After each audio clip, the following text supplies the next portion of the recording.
La obra se divide en dos partes claramente divididas por un intervalo. El primer acto se llama La República de los Niños y está protagonizada por 4 niñas. Y las actrices adultas de algún modo orbitan en función de estas 4 niñas. Y se puede pensar que ese primer acto es una especie de cuento moral infantil, como si todo sucediese en la imaginación de un niño. Con niñas. ¿Habías trabajado con niños? Sí, he trabajado mucho con niñas, me parece que es fascinante, es muy difícil, muy complicado, claro. Hay que contener mucho a los niños porque obviamente se están trabajando con materiales de adultos e incluyendo niños con los cuales hay que cuidarlos, hay que manejarlos, pero trabajé bastante con niños, tanto en performance como en teatro. En 2015 yo hice una puesta en Suiza, en Berna, en donde trabajaba con 15 nenas de 4 años eran 15, de 4 años hasta 12 años. Y la más chiquita tenía 4 años y tenía que decir un texto que decía: César, los que van a morir te saludan. Ese tipo de cosas, de experiencias que para mí son fascinantes, porque generan una disrupción muy grande, esas palabras en la boca de una niña de 4 años, ese tipo de gestos a mí me resulta interesante y me provocan un desafío, porque es muy inasible y porque los niños son niños, entonces tienen cierta inestabilidad en este sentido. Lógico, pero hoy están fantásticos y mañana... Todo esto, ¿no? Esto es un desafío muy grande. Hoy y mañana, que son los ensayos generales, van a tener un poco de público, pero eso les va a hacer fruncirse mal. Claro.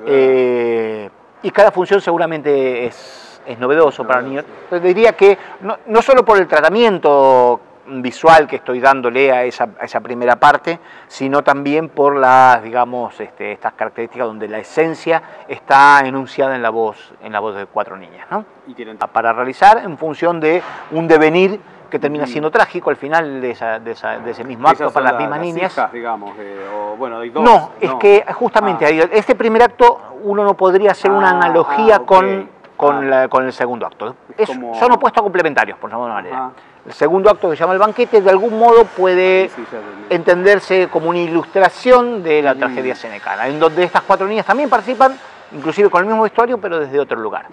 Y en todo caso las conexiones, o las desconexiones, o las oposiciones, o las relaciones entre el primer acto y el segundo acto, las debe construir el público como tal, ¿no? En el tratamiento del lenguaje, tratando de evocar ciertos dispositivos de enunciación y referencias a la antigüedad. Es decir, hay un personaje que abre tanto el primer acto como el segundo acto, que es la Furia, que es un personaje sacado directamente de las tragedias y que de algún modo evoca formas enunciativas propias de la tragedia clásica, la tragedia griega clásica, ¿no? O las traducciones que conocemos de esas tragedias griegas clásicas.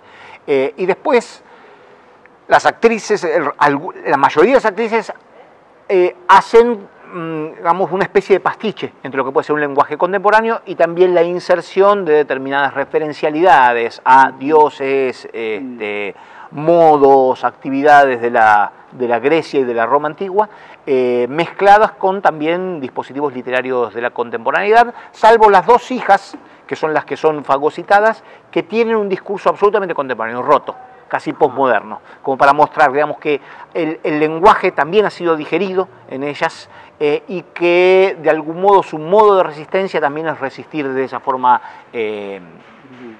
por llamarlo de una manera más contemporánea, donde utilizan terminologías propias y referencias propias de la actualidad y la contemporaneidad. Con lo cual hay una especie de pastiche, y después está el personaje del mensajero, que yo trabajé a modo brechtiano, que es quien va interviniendo directamente con el público, generando codas, reflexiones, inclusive subrayando determinados elementos que queremos que se subrayen de manera brechtiana. Entonces hay como diferentes abordajes, sí. ¿Y el vestuario? ¿Qué tipo de vestuario? También es una mezcla. Es decir, en el primer acto es muy difícil de escribir porque hay una especie de monstruos, después hay las niñas están vestidas de azafatas de Panam. Sí, hay una especie de distopía, es un espacio, si se quiere, postapocalíptico. No se podría definir específicamente en un tiempo y un espacio específico, y en el segundo acto trabajan una especie de vestuario contemporáneo, por llamarlo de una manera, ¿no? Contemporáneo, pero sin alusiones específicas, clásico contemporáneo.